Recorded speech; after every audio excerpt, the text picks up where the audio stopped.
Assalamualaikum warahmatullahi wabarakatuh. Bismillah, alhamdulillah. Puji serta syukur marilah kita panjatkan kepada Allah Subhanahu wa taala. Salawat beserta salam semoga terlimpah curahkan kepada Nabi besar Muhammad sallallahu alaihi wasallam. Yang terhormat Bapak Dr. Yodi Kusworo Jati, SE MPA selaku dosen pengampu Manajemen Strategi Magister Teknik Industri Universitas Pasundan.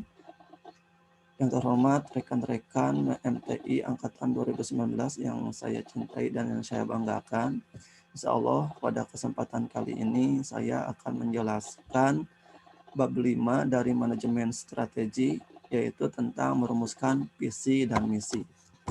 Di mana tujuan dari bab 5 yang pertama adalah menyusun visi, yang kedua adalah membedakan antara visi dan misi, yang ketiga adalah menyusun strategic intent, dan yang terakhir adalah membandingkan beberapa visi dan misi daerah provinsi, kabupaten, dan kota di daerah istimewa Yogyakarta dalam konteks Jogja Incorporate.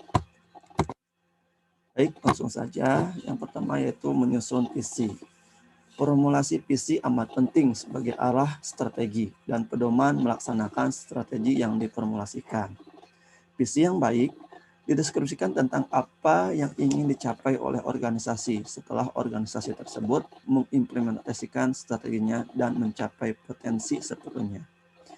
Visi yang terumuskan dengan baik setidaknya harus memiliki dua unsur utama, yaitu ideologi inti dan menggambarkan masa depan.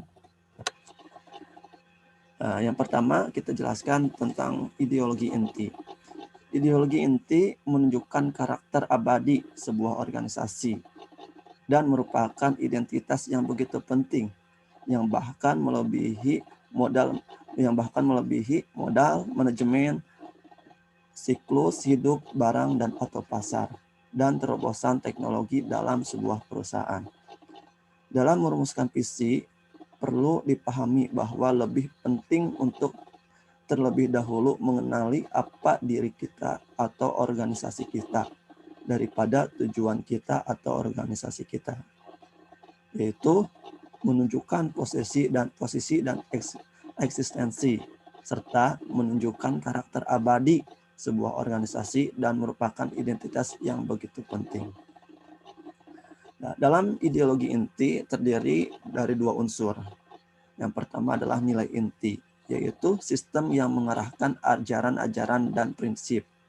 Yang kedua adalah tujuan inti, yaitu alasan paling fundamental mengenai keberadaan sebuah organisasi. Yang kedua tadi dalam menyusun visi adalah menggambarkan masa depan. Komponen penting kedua dari kerangka visi adalah menggambarkan masa depan, yang terdiri dari dua bagian, yaitu tujuan 10-30 tahun dan gambaran yang hidup mengenai bagaimana cara mencapai tujuannya. Nah, di mana dalam ini ada yang disebut dengan namanya visi bug. Sebenarnya visi bug ini merupakan bagian singkatan, yaitu bagaimana organisasi harus memiliki tujuan atau goals yang besar, big, panjang, hairy, dan kuat, audacious. Bug yang sebenarnya merupakan katalisator semangat sebuah tim, walaupun sebuah organisasi memiliki beberapa bug dalam setiap tingkatan operasional pada saat yang bersamaan. Namun, sebuah visi memerlukan jenis bug yang khusus, yaitu visi bug yang dapat diterapkan pada semua tingkatan operasional dan membutuhkan usaha selama 10-30 tahun untuk mencapainya. Dibutuhkan juga suatu gambaran yang hidup. Nah, jadi di dalam suatu menggambarkan masa depan itu selain visi bug, kita juga dibutuhkan juga suatu gambaran yang hidup. Di mana di dalam menggambarkan masa depan diperlukan gambaran yang hidup. Seakan-akan kita sedang melukis gambaran dengan kata-kata, atau dengan kata-kata lainnya menerjemahkan visi dari kata-kata menjadi gambaran yang mudah dibayangkan orang. Hal ini sangat penting untuk menjadikan tujuan yang besar, panjang, dan kuat tersebut agar terlihat tangible. dalam pikiran banyak orang. Keinginan yang besar dan keyakinan adalah bagian yang sangat penting dalam menciptakan gambaran yang hidup. Ini tercermin misalnya dari bagaimana Sony mengidentifikasi ideologi inti dan menggambarkan masa depan. Oke, sebagaimana kita lihat tabelnya pada slide berikutnya. Nah, di sini Sony menggambarkan ideologi inti dan gambaran masa depan tahun 1950-an. Nah, di sini ada ideologi inti. Yang pertama adalah nilai inti atau core value. Nah, di mana core value dari Sony pada waktu itu adalah mengangkat budaya status nasional Jepang, menjadi pionir, tidak meniru orang lain, mengerjakan yang dianggap tidak mungkin, dan mendorong kemampuan dan kreativitas individu. Sedangkan tujuan intinya atau core purpose-nya yaitu merasakan kenikmatan inovasi dan penerapan teknologi untuk keuntungan dan kesenangan masyarakat luas. Poin keduanya adalah menggambarkan masa depan. Nah, Sony menggambarkan masa depannya yaitu tujuan yang besar, panjang, dan kuat. Nah, sesuai dengan teorinya, tadi akan teori Beck. Tujuan yang besar, panjang, dan kuat. Nah, di sini Sony menjadi perusahaan yang dikenal sebagai pengubah citra dunia mengenai produk buatan Jepang. Sedangkan gambaran yang hidupnya gitu, yaitu Sony ingin menciptakan produk yang menembus dunia. Kemudian Sony ingin menjadi perusahaan Jepang yang pertama kali memasuki pasar Amerika. Sony ingin berhasil menggambarkan teknologi di masa perusahaan Amerika tidak bisa melakukannya. Kemudian 50 tahun dari sekarang, nama dan merek perusahaan Sony akan terkenal di dunia dan akan bersaing dalam inovasi dan kualitas dengan perusahaan maupun di dunia. Kemudian Sony gambaran yang hidupnya adalah Made in Jepang akan berarti sesuatu yang baik dan tidak jelek. Nah, itu mungkin bagian dari gambaran hidup dari Sony. Lanjut, di sini ada 4 komponen dalam menyusun visi, di mana keempat komponen tersebut yang pertama ada visi dibangun berdasarkan nilai inti. Kemudian visi perlu mengelaborasi tujuan organisasi. Visi perlu memasukkan gambaran singkat mengenai bagaimana cara organisasi mencapai tujuannya. Dan yang terakhir, visi perlu merumuskan sasaran umum. Nah, kendati visi organisasi memberikan gambaran menyeluruh tentang kemana organisasi akan dibawa di masa depan, nah, maka di sini kita akan menjelaskan tentang misi, di mana misi adalah suatu pernyataan tentang apa yang dilakukan oleh berbagai unit organisasi dan apa yang mereka harapkan untuk mencapai visi organisasi.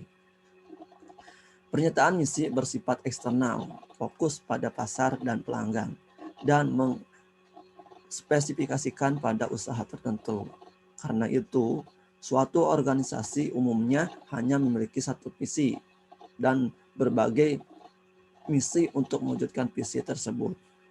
Organisasi dibedakan berdasarkan misinya, yaitu berorientasi laba atau nirlaba.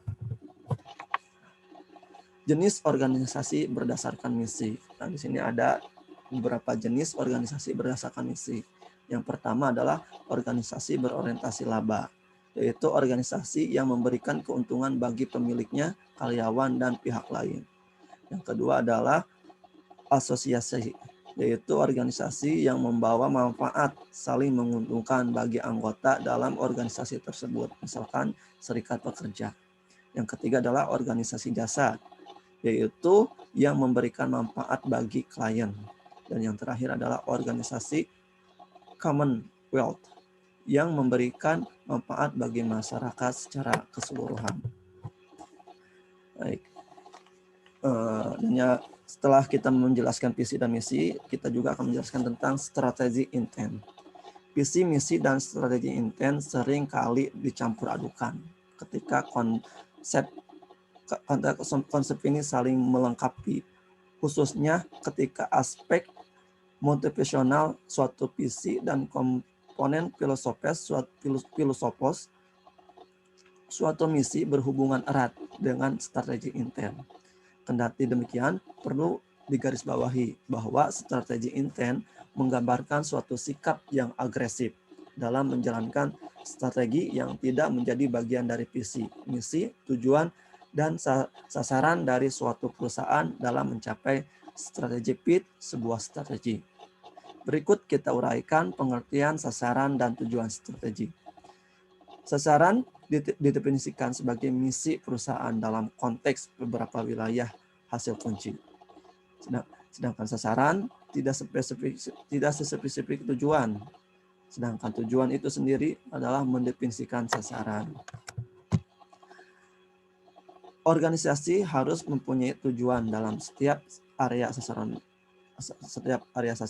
di mana setiap area sasaran berikut di sini ada beberapa. Yang pertama adalah market standing, harus inovasi, produktivitas, pengukuran fisikal dan keunggulan, profitabilitas, kinerja manajer dan pengembangan, kinerja dan sikap pekerja, dan yang terakhir adalah tanggung jawab sosial. Nah, di sini kita akan melihat hubungan antara visi, misi dengan tujuan organisasi perusahaan. Nah, sebagaimana kita ketahui bahwa visi adalah tujuan, sedangkan misi adalah langkah atau bentuk atau cara serta bagaimana untuk mewujudkannya. Di sini kan visi paling atas tujuannya. Terus diuraikan ke bawah ada misi. Misi adalah cara atau langkah. Sedangkan dari misi tersebut ada beberapa cara dan ada beberapa langkah. Nah, dapat kita lihat secara sesama. Yang paling atas adalah misi atau tujuan. Yang kedua adalah misi, cara. Dari misi tersebut ada beberapa langkah, ada beberapa sasaran, dan yang diuraikan dari visi atau tujuan tersebut. Sekarang beralih pada tujuan strategi. Tujuan mengarahkan organisasi ke arah yang diinginkan dalam batasan SWOT perusahaan dalam perspektif arah strategi. Tujuan mencakup atribut yang dilihat, indeks untuk mengukur kemajuan, target atau hambatan, dan kerangka waktu untuk bisa mencapai target atau mengatasi masalah. Tiga tingkatan tujuan, yaitu strategi, menengah, dan operasional. Mungkin itu saja yang dapat bisa saya sampaikan. Mohon maaf apabila banyak kekurangan dan kesalahannya. Mudah-mudahan apa yang saya sampaikan dapat bermanfaat khususnya bagi saya sendiri dan umumnya bagi kita semua. Cukupkan sekian dari saya. Wabillahi taufiq wal hidayah. Wassalamualaikum warahmatullahi wabarakatuh.